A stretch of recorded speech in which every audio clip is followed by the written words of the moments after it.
you're PCSing to Fort Bragg and thinking of buying a home in the area, then this video is made specifically for you. In this video, I'm going to be talking about these 6 things that I wish everybody knew before relocating or PCSing to the area.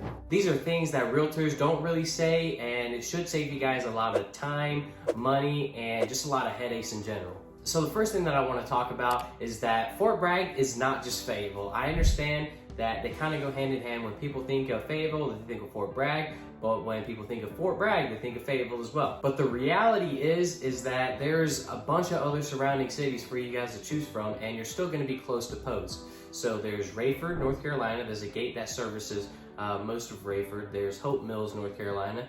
There's Southern Pines, really all of Moore County, and Moore County is Southern Pines, Pinehurst, Aberdeen, Vass, Sanford.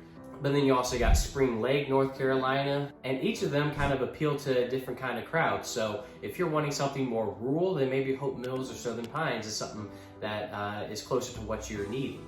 But if you're wanting something like right outside of Post and you don't really care about much else, maybe Fayetteville is that place for you. In this channel, I do provide home tours and neighborhood tours of not only neighborhoods and homes inside of Fayetteville, but also all those surrounding cities that I just mentioned. So if that sounds like something that you guys would be interested in, head over to my channel. I have all those playlists available. The second thing that I want to talk about is that new construction is not always a slam dunk, and it's not as good as people make it out to be. So builders nowadays, they're a dime a dozen. Homes are tending to sit on the market a little bit longer. And this is partially due to the fact that a lot of builders just cut corners on a lot of things. You know, so it's a business for them. So if they want to cut corners somewhere just to save a little bit of extra money, they're probably going to do that. So you guys should definitely keep your eye out for any kind of appraisal gaps, or if you see cheap finishes on the inside, no blinds, no fridge, or just delays in the entire thing in general, in the entire process. So make sure you guys choose your own agent that can help assist you guys through that whole process.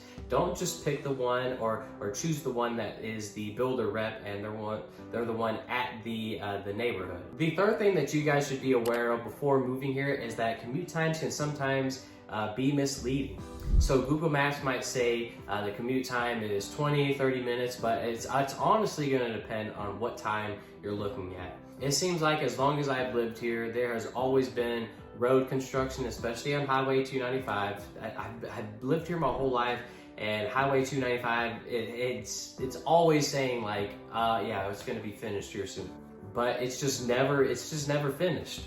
Make sure you guys also take into account trains, because there are trains, especially if you're going through downtown Fayetteville. There are trains that frequently pass through there. But probably the biggest thing that you guys should account for is the bottlenecks right at the gates. Chances are the commute time to get back on the post is probably less than around like 5:30 when everybody's going in there for PT. That's when it's going to be really packed. So keep that in mind, because living too close could mean that you deal with those bottlenecks far more frequently. The fourth thing that you guys should know is that BAH doesn't take you as far as you think it does.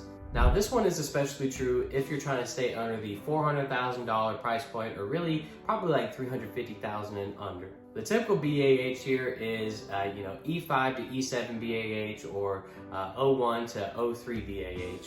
And while that BAH amount can get you guys into a really good home, it's not going to get you guys up to that price point unless you have some kind of other supporting income, maybe from a spouse or by other means. And this is going to be especially true if you're comparing towns. So a $400,000 house here in Fayetteville, it can get you a pretty decently sized home, probably around 3,000 square foot, 2-car, maybe 3-car garage, and it got all the bells and whistles. But if you're going to be looking at Moore County or Southern Pines area, $400,000 is going to look a heck of a lot different down there, because you're paying for the area, you're paying for the location. Location is what is one of the primary determining factors of real estate. So just make sure that your agent is very comfortable with VA loan limits and what competitive pricing is and what different price points are in some of the surrounding cities in Fort Bragg. The fifth thing that you guys should know is that school zones and schools in general can be kind of confusing. So you'll oftentimes hear, hey, you guys need to buy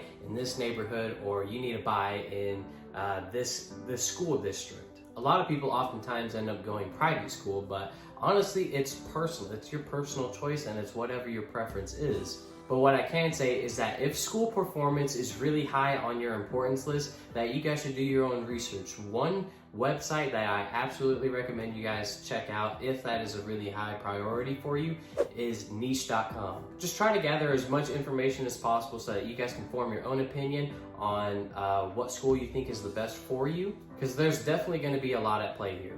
The sixth and final thing that you guys should be aware of is that buying in this area can absolutely build you guys equity if you do it the right way.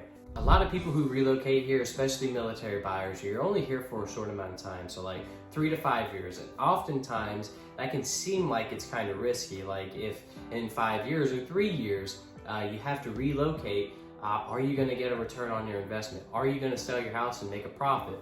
And what I will say is if you buy in the right area and if you get the right kind of home, then this can absolutely happen. A quick example of this would be that I have some friends right now, they bought a home roughly 2 years ago, and they did a bit of work to it themselves. They put in some sweat equity. They painted the interior, they replaced the floors, and they did other modifications throughout the time that they were there.